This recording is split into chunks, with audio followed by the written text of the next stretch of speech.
our question that we ask people is, what does the United States government get out of their relationship with Israel? So it's a great question, and I want to make sure that we understand something. So I am pragmatically pro-Israel.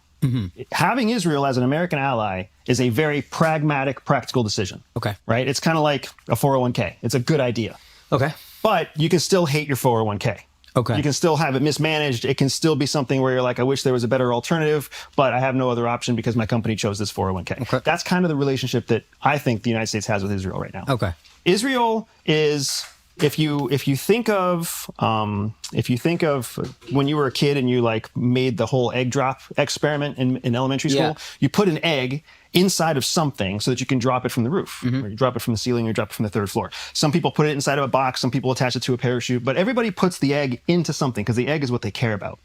The thing on the outside is the thing they don't really care about, but the thing that's supposed to absorb the impact of the ground.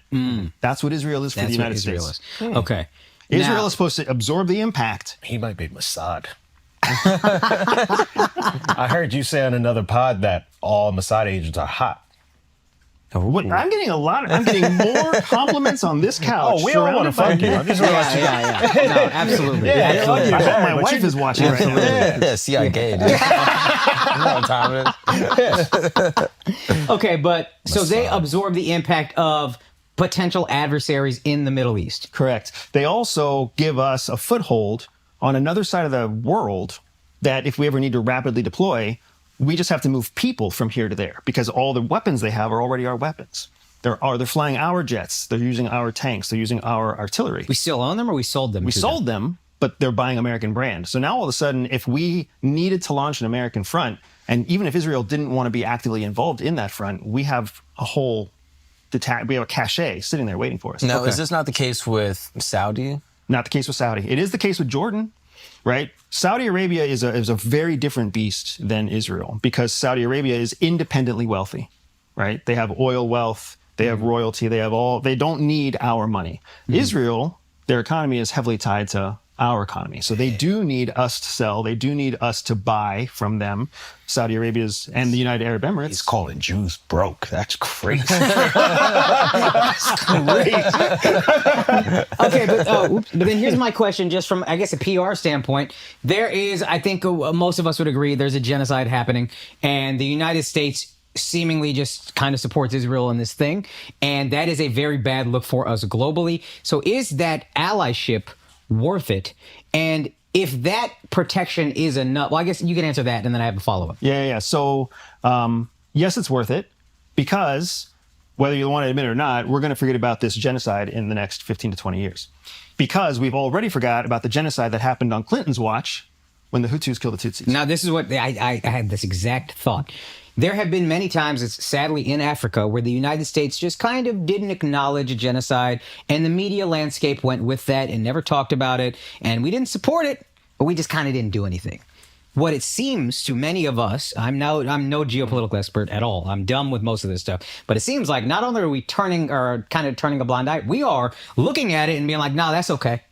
And that is a very different thing. That's true. Hey, we support those guys. Nobody was saying we support the Tutsis Yeah. killing? Yeah, we support the Tutsis. Yeah. They're defending themselves. They have the right to defend. Nobody was saying that. We just kind of ignored it.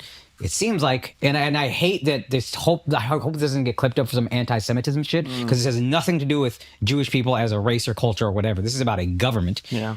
What they seem to be doing is a genocide, and we're like, hey, they are allowed to do that. I agree with you. The international outcry was so much more significant in the 90s, whereas right now the international outcry is there, but that's not really what we're seeing or hearing here. Instead, what we're seeing here is, well, they have a right to defend themselves. And there's all the comparisons to 9/11. There's actually not a lot of objective comparison between 9/11 and what happened on October 7th.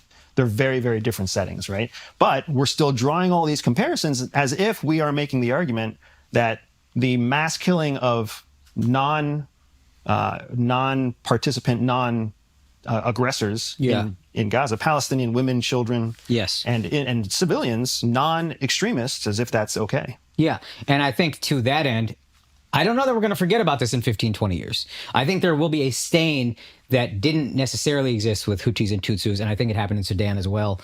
I read a book that I already forgot what it was called. The book, but it's about a genocide. So that's happened. But this, I think, will leave a longer stain. Do you not feel that way? The reason I don't feel that way is because, first of all, most Americans don't understand what a Palestinian is. And I Is would, someone getting killed in Palestine? and I, I mean, it's probably a woman or child getting murdered in Palestine. And here's what's fucked up. What's Palestine? Well, it is the nation that will soon to be known as Israel. But It's like Prince, but it doesn't the other way. exist, right? And that's one of the things that makes it so hard for people to conceptualize. There is no technical Palestine. Okay. There's Israel, and then there's other areas of Israel that are called other things, Gaza, West Bank. There's no Palestine, right? Even the United States, who has kind of quietly advocated for a two-state solution, there is an Israel. And there for sure is terrorism. We all know terrorism very well. Every American knows terrorism very well. So we understand terrorism, but we don't understand the difference between Hezbollah, Hamas. We don't understand. I don't. Yeah, we don't understand what the IRGC is in Iran, and what's the relationship between Iran? Like, what's a proxy? Yeah. And then why are there even missiles coming from Yemen? People don't understand it. Yeah. And when people don't understand it, it makes it really easy to forget and favor something else that you do understand. So the United States is kind of making a calculated decision, and I'm not even necessarily judging this. This is kind of like a decision I have the luxury of not making. I got to look out for my 330 or whatever million constituents, and if it is, tens, 20s, hundreds of thousands of people over there dying, those aren't my constituents. I don't have to worry about that if it benefits my... Is that kind of the ugly truth of what you're saying? Yeah, there's two ugly truths. One is I have to feed my constituency, and my constituency doesn't care to a point where it's affecting the economy or my re-election campaign, right? That's part of it. But then the other part of it is, objectively speaking, if you measure what Israel's actions have been, it's all good for us. They have crippled Hezbollah, crippled Hamas. The Houthis are weak. Iran has been, like, their enrichment program has been damaged significantly. Their ability to leverage proxy conflict, not just against Israel, but anywhere else in the world, has been significantly reduced. I mean, Netanyahu's decisions, his actions, as sad as they are, and as many tens of thousands of innocent Palestinians that you can count, he's essentially taken three major adversaries to the United States and he's knocked them all back 10 to 15 years. So 10 to 15 years of increased security for 330 million cost the price of 50,000 Palestinians, and how many Americans are going to take action on that? That's the ugly truth. Could you also say that the conflict has exacerbated a potential hot war between the United States directly and Iran? Thank God you had a good point, because he fucking checked me hard with that. Jesus Christ. I'm one move away from checkmate. It's unbelievable what corner I'm in. Okay, go ahead. So I think what yes and no. We were never that close to a hot war with Iran. Iran doesn't really care that much about us. They care much more about what's happening in the Middle East. And we don't really care that much about Iran because Iran doesn't have much sphere of influence that impacts us. When Donald Trump flew stealth bombers into Iran to bomb their nuclear enrichment facility, I think he knew very well there was not going to be significant retribution coming back from Iran. If anything, there would be what happened, some sort of response that allows us to test our weapon systems in full view of everybody and look really strong again, right? Did he do real damage with that attack? Because we've heard mixed things. It's mixed things, and this is part of what's the biggest challenge in the Trump administration, is that even the intelligence, like the DNI, the Director of National Intelligence, and all the agencies that feed up to the DNI, we don't know if they're independent or if they're being directed as to what they can or can't report to the president, right? Because DIA came back and said, hey, our damage analysis is insignificant. And the DNI came out and said, we knocked them back to the Stone Age. And so it's inconsistent. Are the facts coming up so we can find them, or are the facts being dictated, is the truth being dictated down? Which of those entities has the greater chance of being propagandized by a president that wants to get a third term? So the DNI, because the DNI is the newest of all positions. Didn't exist before 2003. Oh, okay. And the DNI said that we didn't do much damage, correct? Correct. And then the DNI came back later on. I was like, no. Oh, okay. We really did. That's Tulsi Gabbard. Okay. Got it. Okay, here's actually one question I did want to ask you about Israel and the allyship and all the good that it does. If that is true, why do we still hear so much about an AIPAC presence as a lobby? Why does AIPAC still exist? Why does Israel need AIPAC to do all of these things? From what I understand as a guy who's not super political, they have a large influence on the government. But if we're already getting so much out of Israel, why do we need that lobbyist? So I mean, Or why do they need you're definitely out of my depth on this one. Fuck yeah. Because when it comes to a lot of the political lobbies and what's involved in them and how they work, that's not foreign intelligence. Yeah, I can understand that. That's but like domestic. I guess my question, gerrymandering. as you're talking it all out, I'm thinking it in my mind. I'm like, okay, that all makes sense. But then why would we need an AIPAC? Or why would Israel need an AIPAC to have such influence here? And, Bernie Sanders has said, like, you go against them, they'll get you out of office. Yeah. Why do they need that if they offer so much value? Yeah, our elected politicians, they need a vacation to, Israel. I mean, you know what? I guess I can understand that to a degree, but if they offer so much good, it feels like they wouldn't need such a strong... Like, I'm trying to think, England is an ally of ours, as far as I know, that we have a great relationship with. There's no English lobby. So this is a great point. So you're actually raising something that is really relevant here it's both relevant and I know something about it. Israel doesn't trust the United States. Israel actively tries to send Mossad agents to penetrate the United States. They're actively recruiting spies inside the United States in our nuclear programs, in our weapons and military programs, in our intelligence programs. Like, Israel is actively trying to spy on the United States. Mm-hmm. Okay. So they don't trust us. They don't trust us to do what we say we're going to do. Why and is they that? don't trust us not to spy on them. Because I think they understand American pragmatism better than most Americans understand American pragmatism, right? Israel is one of the few countries in the world that's surrounded on almost all sides by enemies. Mm-hmm. Not just like, I don't like you enemies, but existential threat enemies. People who want to wipe the Jewish state off the map. And to give Israel credit, to act like there haven't been terrorist attacks / attempted terrorist attacks constantly is a ridiculous thing to say. Is it fair to say they have a militaristic paranoia? I would venture away from paranoia because it's demonstrable. But when it comes to dealing with the United States as far as intelligence, Yeah, that would seem like paranoia. like is there demonstrable evidence the United States is withholding information from the Israeli government or Mossad? So the United States has a full transparency agreement with 4 other countries. That's what makes what's known as the Five Eyes. So Canada, the United Kingdom, New Zealand, Australia, and the United States. Are they called the Five Eyes because CIA, MI6, the I in the intelligence I agency? actually don't know. And it's funny when you look at it written out, it's the word I, EYE. Oh, So okay. I don't really Got know it. where it came from. Got But it. those are the only 5 countries that really agree to full transparency. And even then, that full transparency has policy rigor around it. Israel's not part of that. So they already know that they're not part of an agreement that says we're going to share everything. So then they have to wonder, like, what are you going to share? What aren't you going to share? And when it comes to Israel, the thing they're the most interested about is not what is the United States collecting about Israel. It's what is the United States collecting about a threat to Israel that they're not telling Israel. So what did the United States collect about Hezbollah that they're not telling Israel? What did the United States collect about Iran that they're not telling Israel? And they want to shore up that gap.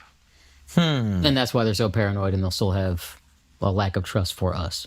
I mean, they have a lack of trust for Israel, again, and I want to differentiate between Israel and Jews. Not the same Yes, thing. that's a super important thing to do. Right?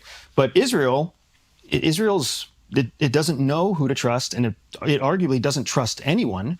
It's a young country. It's almost like the relationships that it does have are all pragmatic, based on economy and military trading and shared borders or whatever else. It doesn't really have anyone who's ideologically aligned with the Jewish state, because Israel does not have a differentiation of church and state. They are the Jewish state. The government is the religion is the government. Okay. So that's fundamentally different than here in the United States. And so does America trust Israel? No. At the government level, the United States does not trust Israel. Why?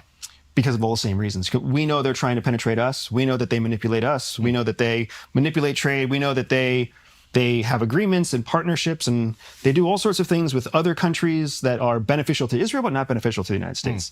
So there's this inherent distrust of these 2 allies that inherently need each other on opposite sides of the world. Is that a new phenomenon, or do you feel like this has precedent in history? It has precedent for sure, and it's the way that most relationships around the world actually do work. There's a famous quote that you learn at the agency that actually comes from statesmanship and diplomacy that says, there are no permanent friends or enemies, only permanent interests. That's good. So you have permanent interests, I think that's a life lesson. but people come and go based on whether or not they agree with your interests or not. Is there any evidence of different governments, globally speaking, that withhold intelligence information of a potential attack for some other interest?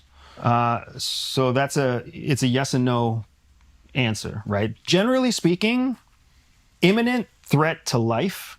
Imminent threat to life means very pressing in terms of a timeline.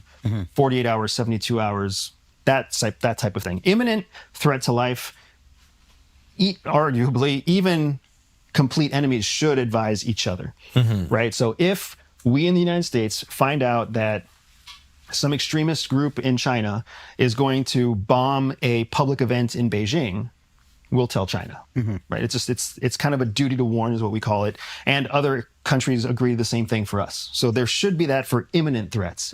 But for strategic threats, which are long-term threats or tactical threats, it becomes more dicey. And now it becomes, well, if we tell them about this attack that could happen in 3 months, are we exposing our source? And if we're exposing our source, is it worth possibly losing the source to prevent that attack? Or is it better to wait until the attack is imminent and then warn them 2 days or 3 days in advance? I noticed you said the word should. Have you ever seen it not happen? Oh, I've seen it happen a number of times, especially in even the takedown of Osama bin Laden, right? Pakistan was an ally. We crossed Pakistani borders illegally to take out Osama bin Laden. We didn't warn the Pakistanis that there was going to be a violent attack on their country until right before we crossed the border, right? Now, we're getting into conspiracy territory, okay? You can punt on this if you want. But there is a theory that Mossad had some forewarning of the September 11th attacks, and that they were in some way maybe knew about it and then didn't inform the United States. And I've seen it like pop up on Twitter a lot. That is the kindest conspiracy theory I've heard For real. about anything Israeli adjacent. It's like a Mormon conspiracy theory. We heard about dancing Israelis over in Jersey, so celebrating out there. So. People call it different things. But I'm curious, have you heard of this theory, and do you think there's any validity to it? I think there's actually probability to it. And I say that because even in the United States, CIA and FBI both had information about the September 11th attacks before they happened. Now, whether or not Israel nefariously held that information back is a different story. Was it there and they just didn't see it? Was it there and they didn't validate it? Was it there and they communicated to the United States and said, hey, we're getting some strange warnings. Do you have anything about a pending attack in your country? Right? And the United States, they did, but it was on the cutting room floor and nobody was talking about it. So they may have very well come back and been like, nope, you know what you're talking about. Wasn't there a huge lack of communication pre 9/11 between CIA and FBI and other information agencies, and then post, they've sort of opened that up better? Yeah, so that's exactly getting back to what the DNI is and why the DNI exists. Prior to 9/11, the United States was basically a bunch of intelligence community members who coordinated when they wanted to. And they all spoke different languages, right? You speak military, you speak intel, you speak signals intelligence, or the people who listen in on phone calls, right? Well, when you write a report, you use different terminology when you write a report. And when you have an asset, you didn't coordinate your asset with him. So it might be the same asset for all we know, only yours is 24612 and yours is codenamed, hard nipples, whatever. Falcon. Yeah. But nobody was talking to each other in the same language. So when the 9/11 commission happened, and in 2003, when Senate came in and said, we're changing, when really all of Congress came in and said, we're changing how we do intelligence business, we are appointing a DNI, a director of national intelligence, who's going to standardize and uniform and make everything more uniform. Are we less effective in a sense because of this? I would say we're more effective. Okay. We're more effective, but we're also fatter. Yeah. Yeah. I get it. I get it. Yeah, I get it. But we're fatter and we're more expensive. Okay. Right? It used to be that people could run kind of lean, be experimental. Wouldn't know You always anything had about that. You always had plausible deniability. Now, like how does the DNI have plausible deniability? Yeah.